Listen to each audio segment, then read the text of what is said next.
चीन के परमाणु हथियार कार्यक्रम को लेकर लंबे समय से अमेरिका और कई पश्चिमी देशों द्वारा लगाए जा रहे दावों के बीच अब एक बड़ा खुलासा सामने आया है। चीन ने पहली बार सार्वजनिक रूप से स्वीकार किया है कि उसने हाल के वर्षों में बड़ी संख्या में भूमिगत परमाणु मिसाइलों का निर्माण किया है। ये एक्सेप्टेंस चीन के सरकारी टीवी चैनल पर प्रसारित की गई एक डॉक्यूमेंट्री में सामने आई है। अब तक चीन इन दावों पर चुप्पी साधे हुए था या फिर उन्हें खारिज करता रहा था, लेकिन इस बार People's Liberation Army rocket force के एक वरिष्ठ अधिकारी ने खुद इन निर्माण कार्यों की पुष्टि की है। इसे चीन की परमाणु रणनीति में एक महत्वपूर्ण मोड़ के रूप में देखा जा रहा है और इससे अमेरिका के उन दावों को भी मजबूती मिली है जिसमें कहा जा रहा था कि चीन तेजी से अपनी परमाणु क्षमता को बढ़ा रहा है। बता दें कि डॉक्यूमेंट्री में पीएलए रॉकेट फोर्स के इंजीनियरिंग अधिकारी ने बताया कि उनकी टीम ने मिसाइलों के लिए अत्याधुनिक भूमिगत ठिकानों का निर्माण किया है। उन्होंने कहा कि उनका काम मिसाइलों के लिए घर बनाना है। उनके अनुसार जैसे ही कोई नया साइलो तैयार होता है वहां तुरंत मिसाइल तैनात की जा सकती है। युद्ध की स्थिति के लिए तैयार इसको माना जाता है। उन्होंने इन साइलों को चीन की रणनीतिक सुरक्षा का अहम हिस्सा बताते हुए कहा कि देश की रक्षा क्षमता को मजबूत करने के लिए इसकी महत्वपूर्ण भूमिका होगी। साथ ही साथ अधिकारी ने ये भी बताया कि इन परियोजनाओं को समय पर पूरा करने के लिए इंजीनियर्स और सैनिकों ने वर्षों तक कठिन परिस्थितियों में काम किया। कई कर्मचारी लंबे समय तक अपने परिवारों से भी दूरी बनाए रहे ताकि निर्माण कार्य पूरी तरीके से समय पर पूरा हो सके।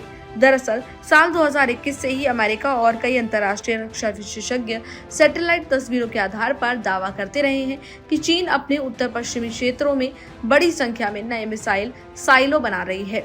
इसके साथ ही अमेरिकी रक्षा विभाग पेंटागन की 2025 की रिपोर्ट में कहा गया था कि चीन ने सिनजियांग के हामी गानसू प्रांत के यूमेन और इसके साथ ही इनर मंगोलिया के यूलिन क्षेत्र में 300 से अधिक भूमिगत मिसाइल साइलो तैयार किए हैं। उस समय चीन ने इन दावों को पूरी तरह से नकारा था। उन्होंने इसकी पुष्टि नहीं की थी और न ही पूरी तरह से इसका खंडन किया था।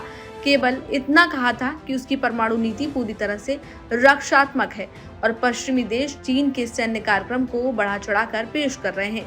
मीडिया ने पवन ऊर्जा परियोजनाओं का हिस्सा भी बताया था, लेकिन अब सरकारी डॉक्यूमेंट्री में आए बयान को चीन की पहली आधिकारिक एक्सेप्टेंस के रूप में देखा जा रहा है। हालांकि चीन ने ये नहीं बताया है कि इन साइलों में कौन सी मिसाइलें तैनात की गई हैं या फिर कौन सी मिसाइलें तैनात की जाएंगी, लेकिन रक्षा विशेषज्ञों का मानना है कि इन्हें मुख्य रूप से DF-5C ICBM के लिए तैयार किया गया है।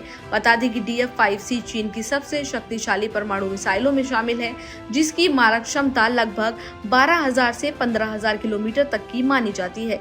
ये मिसाइल दुनिया के लगभग किसी भी हिस्से तक हमला करने में सक्षम है और एक साथ कई परमाणु वॉरहेड ले जाने की क्षमता भी रखती है। तकनीकी रूप से काफी मजबूत है। ये तकनीक किसी भी संभावित परमाणु संघर्ष में चीन की जवाबी कार्रवाई की क्षमता को काफी मजबूत बनाती है। एक्सपर्ट्स का मानना है कि मिसाइलों का उद्देश्य केवल मिसाइलों को सुरक्षित रखना नहीं, बल्कि किसी भी अचानक वाले हमले की स्थिति में चीन की परमाणु प्रतिरोधक क्षमता को भी काफी मजबूत बनाए रखना है।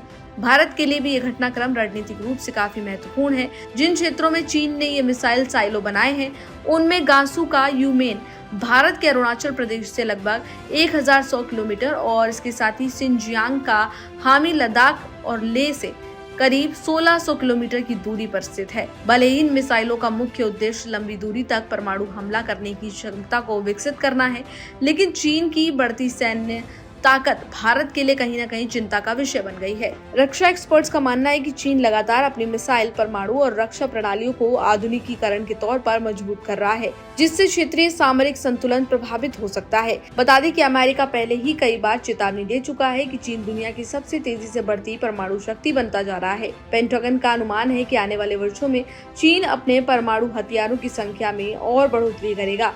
चीन की एक्सेप्टेंस के बाद ये बहस और तेज हो गई है कि एशिया प्रशांत क्षेत्र में हथियारों की होड़ आने वाले समय में और बढ़ सकती है। अमेरिका, भारत, जापान और अन्य सहयोगी देश अब चीन की सैन्य गतिविधियों पर और ज्यादा बारीकी से नजर रख सकते हैं। ऐसे में ये घटनाक्रम केवल चीन की रक्षा नीति तक सीमित नहीं है, बल्कि वैश्विक सुरक्षा, सामरिक संतुलन और भविष्य की भू राजनीतिक परिस्थितियों पर भी इसका गहरा प्रभाव पड़ सकता है। इस जानकारी में फिलहाल इतना ही। इसी तरह की तमाम अन्य अपडेट्स के लिए देखते रहिए इंडिया न्यूज।